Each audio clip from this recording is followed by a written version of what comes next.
Muito bem, pessoal. Vamos a ver de quê, cara? De Física Provenda Ouro de 2004.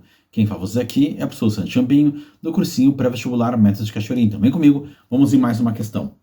Seleção alternativa que preenche corretamente as lacunas do texto abaixo na ordem que aparecem. A URGS adora lacuna e ordem, lacuna e ordem. Cara, isso é uma tara por isso. Vamos lá. Um galvanômetro é um aparelho delicado e sensível capaz de medir uma corrente elétrica contínua e muito pequena, da ordem de alguns microamperes ou, quando muito, miliamperes. Cara, 10 a menos 6 o negócio, né? Para medir correntes elétricas maiores do que essas, usa um perímetro normal, né? Que é um galvanômetro modificado de maneira representada na figura abaixo. Então tá ali, né, o galvanômetro. Aqui nós temos as resistências dele, né? Vemos que temos uma resistência aqui e uma aqui embaixo. Então elas estão em paralelo. Bom, temos que lembrar uma coisa, né? Sempre que eu tiver alguma coisa em paralelo, eu tenho que imaginar o seguinte. Resistências em paralelo, o que elas fazem, né? A corrente elétrica vai se dividir entre elas, sempre. A corrente, né, é um bando de gente que vem andando assim, chega aqui e pensa, opa, para onde é que eu vou, para onde é que eu vou? Alguns vão aqui por cima, outros vão aqui por baixo. Mas como é que funciona isso? Exemplo, digamos que essa resistência aqui de cima, ela tem um valor de, sei lá, 6 ohm. E essa aqui de baixo tem outra de 3 ohm. Nota que a de cima tem uma resistência muito maior. Então, para lá vai uma corrente menor. Digamos que aqui viesse 3 ampere, beleza? 1 ampere iria lá para cima e 2 ampere iriam ali para baixo. Por quê? Como a de baixo é a metade da resistência, tem que ir o dobro da corrente. Olha, a corrente sempre vai para o lado que tiver menor resistência. Pensa nisso. Ok até aí? Muito bem. Tá. Se fosse em série, não teria escapatória, né? A corrente que viria andando aqui, ela é obrigada a passar a mesma corrente por aqui e a mesma corrente por aqui e vai-se embora, né? Então, teoricamente, a corrente já faz a divisão, né? Quando for em paralelo, vai dividir em quantas resistências tiverem. Se forem todas as resistências iguais, vai sempre a mesma corrente para cada uma delas. Mas, se as resistências forem diferentes, o que vai acontecer? Vai mais corrente na resistência menor. Anota isso, ó. A corrente sempre quer ir para o lado menor. Então, quanto menor a resistência, mais corrente vai por ela, beleza? Isso no paralelo. Na série, vai corrente igual para todo mundo. Ok até aí? Muito bem, vamos pensar aqui, né? Me deu duas resistências e agora vem com a ideia. Constrói-se um perímetro a partir de um galvanômetro, ligando-se a resistência interna RG do galvanômetro em paralelo com a resistência RS, chamada de shunt, palavra inglesa para significa desvio. Não sei se é shunt que se fala. Bom, tudo é quem faz em inglês, eu sabe. Assim, para se obter um perímetro cuja corrente de fundo de escala seja 10 vezes maior que a do galvanômetro usado, pararã da corrente elétrica deverá passar pelo galvanômetro. Então, vamos pensar comigo aqui, ó. Assim, para se obter um amperímetro, ele quer obter um amperímetro, tá? Cuja corrente de fundo da escala seja 10 vezes maior que do galvanômetro, ó, esse amperímetro tem que ser 10 vezes maior do que o galvanômetro. Pararã da corrente deverá passar pelo galvanômetro, tá? Pensa bem, galvanômetro, amperímetro. Ele quer que esse aqui, ó, assim, para obter um perímetro cuja corrente de fundo, esse amperímetro tem que ser 10 vezes maior que esse cara de cima. Então, digamos que o cara de cima fosse 1 e do perímetro fosse 10, para ser 10 vezes maior, tá? Tararã da corrente elétrica deverá passar pelo galvanômetro. Quanto da corrente elétrica passa pelo galvanômetro?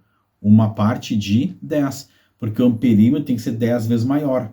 Então, se eu tivesse, digamos, né, então aqui, teoricamente, uma parte de 10, fora, fora e fora. Beleza? A corrente vai se dividir, tranquilo, ó, aqui e aqui. Aqui embaixo o amperímetro, lá em cima o galvanômetro, né?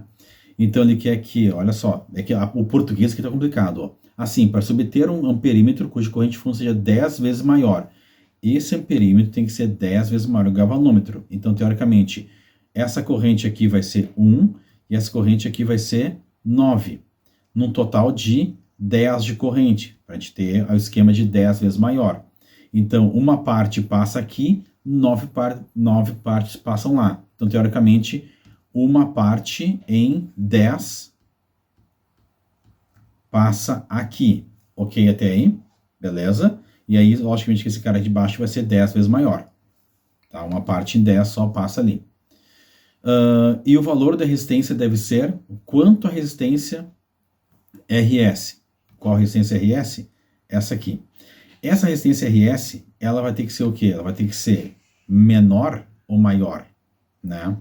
Teoricamente, essa resistência aqui tem que ser menor, porque quanto menor a resistência, mais corrente passa por ela, tá? Então aqui ele pede aqui, ó,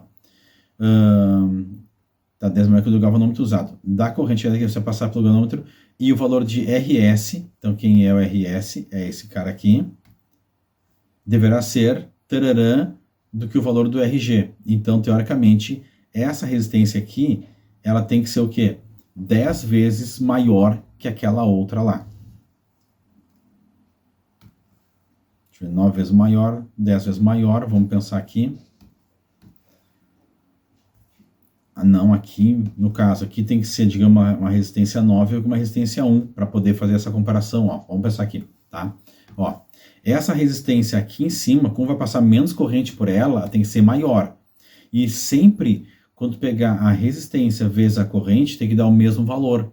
Então, exemplo assim, que a gente bote aqui uma resistência aqui de 9 e uma resistência aqui de 1. E olha, vai lá, resistência 9 vezes 1 dá 9. E a outra também, ó, resistência vezes corrente, resistência 1, corrente 9, dá os mesmos 9. Então aqui a gente pode marcar a letra B de Bocó. Mas, de novo, essa é uma questão complicada no português, eles estão te enrolando no português aqui, tá? Então, ó, vamos retomando.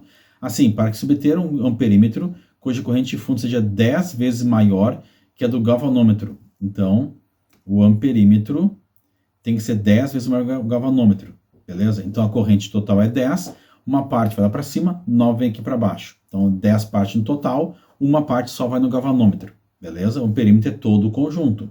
Tranquilo? Então, só vai passar uma parte em 10 lá para o galvanômetro. Então, 10 partes é o total, uma parte vai no galvanômetro e 10 no total do perímetro. Por isso que é uma parte em 10, tá? Da corrente elétrica deverá passar pelo galvanômetro. E o valor da RS, o que é RS? É a resistência aqui de fora, né, a paralela, que vai dar o total, deverá ser 9 vezes menor do que a resistência aqui do galvanômetro. Para quê? Para que passe mais corrente para cá. Porque quanto menor a resistência, mais corrente passa. E aí tu marcou a letra B de Bocó. Pessoal, questão complicada devido ao português dela, mas tá aí, feita para vocês. Show de bola? Então, se vocês gostaram do vídeo, cara, curte aí, inscreve aqui no canal, me segue também lá no Instagram e TikTok para mais vídeos de química, física, história, geografia, biologia, matemática que seja. Um beijo, abraço e até a próxima. É isso aí, tchau, tchau.